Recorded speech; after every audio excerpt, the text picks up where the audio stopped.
Si Jay Cuenca at si G. Filipino, kitang-kita na magka-holding hands ang dalawa habang naglalakad sa mall. Napaka-sweet naman ng dalawa. Kitang-kita naman natin na parehas silang nakangiti, di ba? Tapos with matching colors pa.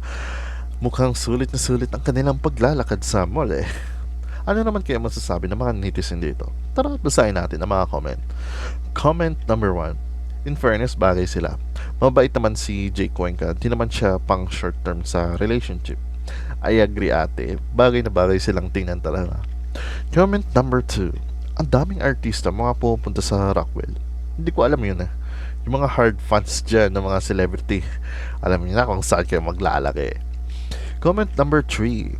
Mukha naman silang masaya. Sino ba naman tayo para humadlang kung nagkakaibigan man silang dalawa? Bagay sila.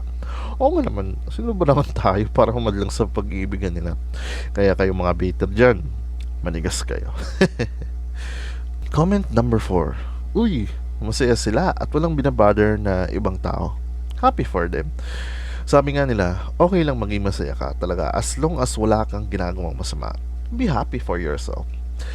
I personally wish for them na more happiness sa mga darating na araw, buwan, and more coming years. Anyways, yan lang ang balita ko sa ngayon. Oh, si JP Show is supporting.